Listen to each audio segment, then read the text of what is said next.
একদিনে সৌদি আরবের সাথে মিল করে কিছু করা যাবে না,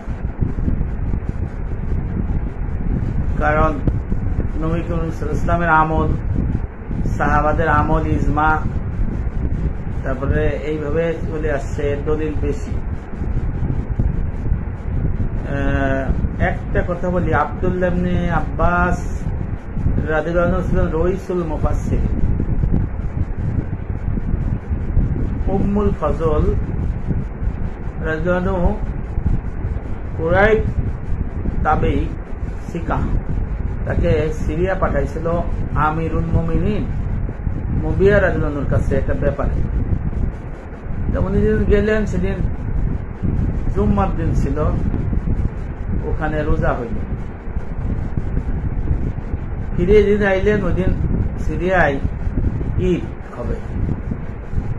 তখন আমিরুল মুমিনিন মুবিয়া রাদিয়াল্লাহু আনহু ছিল। আব্দুল্লাহ ইবনে আব্বাস জিজ্ঞেস করলো, হে কুরাইব, ওখানে ঈদ রোজা হয়েছে কবে? বলছে যে রোজা হয়েছে শুক্রবারে। আমরা তো শুক্রবারে রোজা রাখি না, ঈদ চাঁদ দেখি নাই, শনিবারে চাঁদ দেখে রোজা রাখছি। তখন বললো, আজকে যে ওখানে ঈদ, আপনি আজকে ঈদ পালন করবেন না? বলছেন না। কেন? বলছে যে আমি তো চাঁদ দেখি নাই। বলে, আপনি আমিরুল মুমিনিন মুবিয়া রাদিয়াল্লাহু আনহু আজকে রোজা ভেঙে ঈদ করতেছে, এটা কি আপনি মানবেন না? আব্দুল্লাহ ইবনে আব্বাস রইসুল মুফাসসিরিন মক্কা থেকে বললেন, না, আমি মানব না। কেন? তাই আমার নবী আমাকে আদেশ করছে, চাঁদ দেখে রোজা রাখো, চাঁদ দেখে রোজা ভাঙো, ঈদ উদযাপন করো। তা আমার এই অঞ্চলে চাঁদ ওঠে নাই, আবার এখন চাঁদ দেখাও যায় নাই। কালকে যদি দেখা যায়, আমরা পরশুদিনকে ঈদ উল ফিতর করব। এখানে নবী করিম সাল্লাল্লাহু আলাইহি ওয়াসাল্লামের কাছে সংবাদ আসলো এক বিষয়ে, যে আল্লাহ রাসূল বলেন আমি চাঁদ দেখছি। একজনের সাক্ষী আল্লাহ রাসূল বলেন, ঠিক আছে। কিন্তু আল্লাহ রাসূল ওই ব্যক্তি কত দূর যেতে পারে? একজনের মধ্যে 10 কিলো বা 20 কিলো ঘোড়া বা উট বা পায়ে হেঁটেই তো। তাহলে এত দূরত্বের থেকে দেখছে, আল্লাহ রাসূল এটাকে মেনেছে। কিন্তু বাংলাদেশ থেকে যাই কি সম্ভব ছিল? দূরত্ব একটা বিষয় কাজ করে। এই জন্য সংবাদ পাইছে যে চাঁদ দেখা গেছে, ঠিক আছে। আবার নবী ইসলামের ঘোষণা ছিল যে তুমি চাঁদ দেখে রোজা রাখবা, রোজা ভাঙবা, ঈদ উল ফিতর উদযাপন করবা, ইয়াউমে আরাফার রোজা রাখবা। তাবেঈ গেছে আয়েশা রাদিয়াল্লাহু আনহার কাছে মদিনায়, দেখেন সহিহ হাদিস। আম্মাজান আয়েশা রাদিয়াল্লাহু আনহা তাকে খাবার দিলেন, বেশ কয়েক প্লেট খাবার দিলেন।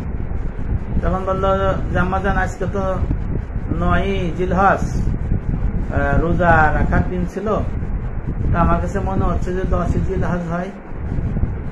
সাধারণত 9 জিলহজে রোজা থাকে সবাই, কিন্তু আম্মাজান আয়েশা রাদিয়াল্লাহু আনহা মদিনার থেকেই, উনি রোজা মদিনার লোক ছিল না,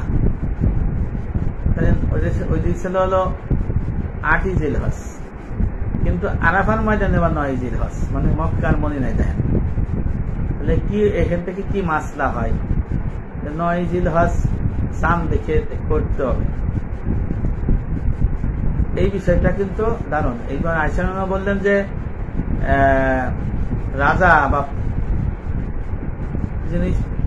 রাজা বা প্রশাসক বা সরকার কর্তৃক নির্ধারিত তারিখেই ইয়াউমে আরাফা হবে, ঈদুল আযহা হবে, ঈদুল ফিতর হবে, রোজা হবে, রোজা ভাঙা হবে। তাহলে একটা নির্দিষ্ট দেশ, নির্দিষ্ট জায়গার কথা বলা হয়েছে। অনেকে বলে হানাফি, মালিকি, শাফিঈ মাযহাবের ঐক্যমতে সিদ্ধান্ত যে এক সাথে হবে, না, এটা ভুল মাসলা বলছে। পৃথিবীর এমন কোন কিতাবে নাই, ইমাম আজম আবু হানিফা, ইমাম শাফিঈ রহমতুল্লাহ আলাইহি, এমন ইমাম মালিক রহমতুল্লাহ আলাইহি বলেছেন যে একই সময় যে কোনো জায়গা উদয় অস্ত হইলে সেটা সারা বিশ্বে প্রযোজ্য হবে। এরকম দলিল বলা হয় নাই, এরকম কোন দলিল নাই। যে সমস্ত কিতাবের কথা অনেকে বলে, সেই কিতাবে এই ধরনের বর্ণনা খুঁজে পাওয়া যায় নাই।